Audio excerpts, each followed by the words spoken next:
December ஒரு season, Christmas season, மாத கடைசியில வரப்போற ஒரு நாள் கொண்டாட்டத்திற்கு மாதம் முழுவதும் விற்பனை நடைபெறும்.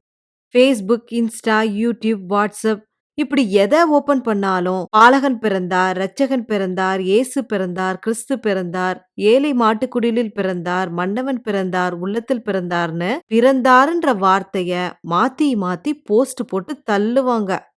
இயேசுவின் பிறப்பை பற்றி நமக்கு எப்படி தெரியும்?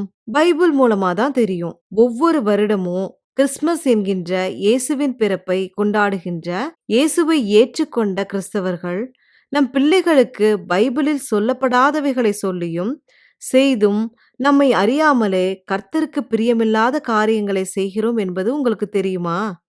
இயேசுவின் பிறப்பை பற்றி பைபிளில் என்ன சொல்லப்பட்டிருக்கிறது? நாம் என்ன கேட்டறிந்து நம்பிக்கொண்டிருக்கிறோம்னு இந்த காணொளியில பார்க்கலாம். பைபிளில் பல இடங்களில் மாதம், நாட்கள் தெளிவாக குறிப்பிடும்போது இயேசுவின் பிறந்த நாள் மற்றும் மாதம் ஏன் பைபிளில் குறிப்பிடப்படவில்லை? ஆதி திருச்சபையில் அப்போஸ்தலர்கள் இயேசுவின் பிறந்த நாளை கொண்டாடினார்களான்னு கேட்டா இல்ல. அப்போஸ்தலர் காலத்தில் இயேசுவின் பிறப்பை கொண்டாடும் பழக்கமில்லை. அதற்கு காரணம் அப்போஸ்தலர்களுடைய போதனை முழுவதும் இயேசுவின் உயிர்த்தெழுதலை மையமாக கொண்டு ரட்சிக்கப்பட்டு பரிசுத்த ஆவியினால் இயேசுவின் வருகைக்கு ஆயத்தமாவதை பற்றியதாக இருந்தது. இதற்கு பேதுருவின் முதல் பிரசங்கமே ஆதாரம். அப்ப கிறிஸ்மஸ் எப்போது கொண்டாடப்பட்டதென்றால் இயேசுவின் கடைசி அப்போஸ்தலர் இறந்து சுமார் 125 ஆண்டுகளுக்கு பின், அதாவது இயேசு பிறந்து கிட்டத்தட்ட 300 ஆண்டுகளுக்கு பின்னர் தான் ரோமானியர்களால் கிறிஸ்துமஸ் பரவலாக தேவாலயங்களில் கொண்டாடப்பட்டது. சரி, ஏன் டிசம்பர் மாதம் 25ஆம் தேதி கொண்டாடுகிறோம்? டிசம்பர் 25 அப்படி என்ன ஸ்பெஷல்னு கேட்டா, நாம் பின்பற்றுவது ரோமானியர்களுடைய சூரிய நாட்காட்டி. அவர்களுடைய 10வது மாதமாகிய டிசம்பர் தான் நம்முடைய 12வது மாதம். ரோமானியர்களுடைய பிரதான தெய்வமாகிய சூரிய கடவுளின் பிறந்த நாள் டிசம்பர் மாதம் 25ஆம் தேதி. அதை ரோமானியர்கள் வெகு விமரிசையாக கொண்டாடினாங்க. ரோமானியர்கள் கிறிஸ்தவர்களாக மாறின பிறகு அதே டிசம்பர் 25ஆம் தேதியை அவர்கள் கிறிஸ்து பிறப்பாக கொண்டாடினாங்க. அந்த வழக்கம்தான் இன்றைக்கும் நடைமுறையில இருக்கு. இதை யாராலையும் மறுக்கவே முடியாது. ஏன் இயேசுவின் பிறந்த மாதம் மற்றும் நாள் பைபிளில் குறிப்பிடப்படவில்லைன்னு தெரியுமா? இயேசுவின் பிறந்த மாதம் மற்றும் நாளை விட வேதாகமத்தில் மிக முக்கியமானதாக கருதப்பட்டது அவருடைய பிறந்த இடமாகிய பெத்லெஹேம். அதற்கு காரணம் அது தீர்க்க தரிசனமாக எழுதப்பட்டிருப்பதுதான். வேதாகமத்தில் சொல்லப்பட்டுள்ள ஒவ்வொரு தீர்க்க தரிசனமும் மிக மிக முக்கியத்துவம் வாய்ந்தது. ஏனென்றால் அது நிறைவேறுவதற்காக எழுதப்பட்டிருக்கிறது. நிச்சயம் நிறைவேறும் என்று அர்த்தம். அவர் பெத்லெஹேமில் பிறந்தார் என்று புதிய ஏற்பாட்டிலும் பிறப்பார் என்று பழைய ஏற்பாட்டில் ஏசாயாவில் தீர்க்க தரிசனமாகவும் எழுதப்பட்டிருப்பதற்கு காரணம் இதுதான். மாட்டுத் தொழுவத்தில் பிறந்தார் என்று எங்கே சொல்லப்பட்டிருக்கிறது? மத்தேயு, லூக்கா இந்த 2 சுவிசேஷங்களும் இயேசுவின் பிறப்பை விவரித்து நமக்கு சொல்லுகிறது. 2லும் சற்று வித்தியாசமாக கூறப்பட்டிருக்கு. லூக்கா 2ஆம் அதிகாரம் 5 முதல் 7 வரை உள்ள வசனங்கள் தெள்ள தெளிவாக இயேசு பிறந்த இடத்தை சுட்டிக்காட்டுகிறது. கலிலேயா நாட்டிலுள்ள நாசரேத்தூரிலிருந்து யூதேயா நாட்டிலுள்ள பெத்லெஹேம் என்னும் தாவீதின் ஊருக்கு போனான் என்று லூக்கா எவ்வளவு டீட்டெயிலா யாரும் கன்ஃபியூஸ் பண்ண முடியாதபடி எழுதியிருக்கிறார்னு பாருங்க. மரியாளும் அவள் கணவன் யோசேப்பும் குடிமதிப்பு எழுதுவதற்காக கலிலேயா நாட்டிலுள்ள நாசரேத்தூரிலிருந்து யூதேயா நாட்டிலுள்ள பெத்லெஹேம் என்னும் தாவீதின் ஊருக்கு போனார்கள். அவ்விடத்திலே அவர்கள் இருக்கையில் அவளுக்கு பிரசவ காலம் நேரிட்டது. அவ்விடத்திலே என்று எழுதப்பட்டிருக்கிறது. எவ்விடத்தில் என்று குறிப்பிடப்படவில்லை. ஆகையால் இது பெத்லெஹேம் என்று எடுத்துக்கொள்ளலாம். அவள் தன் முதற்பேறான குமாரனை பெற்று சத்திரத்திலே அவர்களுக்கு இடமில்லாதிருந்தபடியால் பிள்ளையை துணிகளில் சுற்றி முன்னணையிலே கிடத்தினாள். பிள்ளையை பெற்று அதன் பிறகுதான் சத்திரத்தில் இடம் கிடைக்காததால என்று எழுதப்பட்டிருக்கிறது. சத்திரம் என்ற உடனே இப்போது இருக்கிற லாட்ஜ்ல ஃபுல் புக்கிங் பண்ணதால இடம் கிடைக்கலன்னு நாம நினைக்கிறோம். இங்கே சத்திரம் என குறிப்பிடப்படுவது விருந்தினர் தங்கும் அறை என்று அர்த்தம்.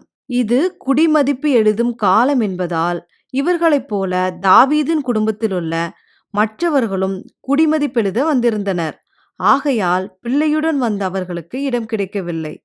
அவர்கள் பிள்ளையை துணியில் சுற்றி முன்னணியிலே கிடத்தினார்கள். அதாவது முன்னணை என்றால் வீட்டில் வளர்க்கும் விலங்குகளுக்கு உணவு வழங்கும் தொட்டி என்று பொருள். பிள்ளை மாட்டுத் தொழுவத்தில் பிறந்தது என்று எழுதப்படவில்லை. இயேசுவின் பிறப்பை வாசிக்கும்போது இந்த வார்த்தைகளைத்தான் அதிகமா பார்க்க முடியும். பிள்ளை, பாலகன், குமாரன், யூதருக்கு ராஜா, இரட்சகர், கிறிஸ்து என்கின்ற இந்த வார்த்தைகளைத்தான் நம்ம பார்க்க முடியும். குழந்தை இயேசு என்று எங்கும் குறிப்பிடப்படவில்லை. இயேசுவை முதலில் பார்த்தவர்கள் மேய்ப்பர்கள். இவர்கள் முன்னணியில் கிடத்தின பிள்ளை மரியாள் யோசேப்பையும் பார்த்தார்கள். சாஸ்திரிகள் பார்க்கும்போது மத்தேயு 2:11 அவர்கள் அந்த வீட்டுக்குள் பிரவேசித்து பிள்ளையையும் அதன் தாயாகிய மரியாளையும் கண்டு என்று பெத்லகேமில் வீட்டில் பார்த்ததாக எழுதப்பட்டிருக்கிறது. இயேசு பிறப்பின் போது கிழக்கே ஒரு நட்சத்திரம் தோன்றி அது சாஸ்திரிகளுக்கு வழிகாட்டியது. சாஸ்திரிகள் என்றுதான் எழுதியிருக்கிறது, 3 ராஜாக்கள் என்று எழுதவில்லை. அதுபோல இவர்கள் எத்தனை பேர் என்பதும் குறிப்பிடப்படவில்லை. சாஷ்டாங்கமாய் விழுந்து அதை பணிந்து கொண்டு தங்கள் பொக்கிஷங்களை திறந்து பொன்னையும் தூப வர்க்கத்தையும் வெள்ளை போலத்தையும் அதற்கு காணிக்கையாக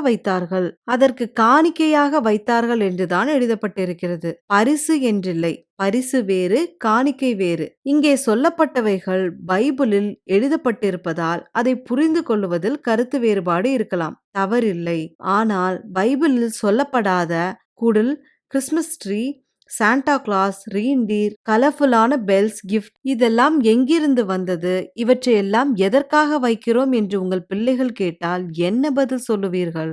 எரேமியா 10ஆம் அதிகாரத்தில் சொல்லப்பட்ட கர்த்தருக்கு பிரியமில்லாத இந்த வசனங்களைத்தான் சொல்ல வேண்டும். இஸ்ரவேல் வீட்டாரே, கர்த்தர் உங்களுக்கு சொல்லுகிற வசனத்தை கேளுங்கள். புறஜாதிகளுடைய மார்க்கத்தை கற்றுக்கொள்ளாதிருங்கள். வானத்தின் அடையாளங்களாலே புறஜாதிகள் கலங்குகிறார்களே என்று சொல்லி நீங்கள் அவைகளாலே கலங்காதிருங்கள். ஜனங்களின் வழிபாடுகள் வீணாயிருக்கிறது. காட்டில் ஒரு மரத்தை வெட்டுகிறார்கள், அது தச்சன் கையாடுகிற வாச்சியால் பணிப்படும். வெள்ளியினாலும் பொன்னினாலும் அதை அலங்கரித்து அது அசையாதபடி அதை ஆணிகளாலும் சுத்திகளாலும் உறுதியாக்குகிறார்கள். அவைகள் பனையைப் போல நெட்டையாய் நிற்கிறது. அவைகள் பேச மாட்டாதவைகள், நடக்க மாட்டாததினால் சுமக்கப்பட வேண்டும். அவைகளுக்கு பயப்பட வேண்டாம். அவைகள் தீமை செய்யக்கூடாது, நன்மை செய்யவும் அவைகளுக்கு சக்தி இல்லை என்று கர்த்தர் சொல்லுகிறார். இயேசு பிறந்தது உண்மைதான். இந்த உலகத்தில் வாழ்ந்து நமக்காக மரித்து உயிர்த்ததும் உண்மைதான். இதெல்லாம் நடந்து முடிந்தது, யாராலையும் மாற்ற முடியாதது. இந்த சாத்தான் நடந்து முடிந்தவைகளைத்தான் ஞாபகப்படுத்தி கொண்டே இருப்பான். கர்த்தர் நமக்கு எதிர்காலத்தில் வைத்திருக்கும் பொக்கிஷங்களை பற்றிய எண்ணமே வராதபடி செய்வான். இதெல்லாம் எப்படி உண்மை என நம்புறோமோ அதை விட 2 பெரிய உண்மைகள் இனி நடக்க போகுது. ஒன்று இயேசுவின் வருகை, இன்னொன்று சாத்தானின் வருகை. அதாவது தேவகுமாரனுடைய பிறப்பு, இன்னொன்று சாத்தானின் மகனின் பிறப்பு. தேவகுமாரனுடைய பிறப்பு நடந்து முடிந்து விட்டது. நடக்க இருப்பது மனுஷகுமாரனுடைய வருகை. அதே போல சாத்தானுடைய மகனுடைய பிறப்பும் இனி நடக்க வேண்டி இருக்கிறது. நீங்க இயேசுவின் வருகையில எடுத்துக்கொள்ளப்படவில்லைனா தயவு செய்து இத நினைவில வையுங்க. நிச்சயமா சாத்தானின் வருகையை சந்திக்க வேண்டும்னு. அவருடைய பிறப்பை கோலாகலமாக கொண்டாடிவிட்டு அவருடைய வருகையை பற்றி பேசினாலே பயந்து கொண்டு ஆயத்தமில்லாமல் இருந்தோமேயானால் அவர் பிறப்பிற்கு அர்த்தமே இல்லாமல் போய்விடும். அவர் பிறந்ததே நம்மை அவருடன் இணைப்பதற்கு தான். உங்கள் கிறிஸ்துமஸ் வழிபாட்டின் போது இந்த சின்ன ஜெபத்தை மாத்திரம் நினைவில் வையுங்க. இயேசுவே, எங்களுக்காக நீர் பிறந்து உம்முடைய ஜீவனை கொடுத்து எங்களை மீட்டது நாங்கள் நித்தியமாய் உம்மோடு இருக்க. ஒரு நாள் எங்களை சந்திக்க வரப்போகிறீர். அந்த நாளுக்காக ஆவலோடு காத்திருக்கிறோம். உம்முடைய பிறப்பை அல்ல, உம்முடைய வருகையை எதிர்பார்த்து உம்மை சந்திக்க நாங்கள் வாஞ்சியோடு இருக்கிறோம். அதற்கு எங்களை தகுதிப்படுத்தும், எங்களை பரிசுத்தப்படுத்தும், எங்களை மறுரூபமாக்கும். அடுத்த காணொளியில உங்களை சந்திக்கிறேன். அதுவரை எங்களோடு இணைந்திருங்கள். இது தேவராஜ்யத்தின் சுவிசேஷம்.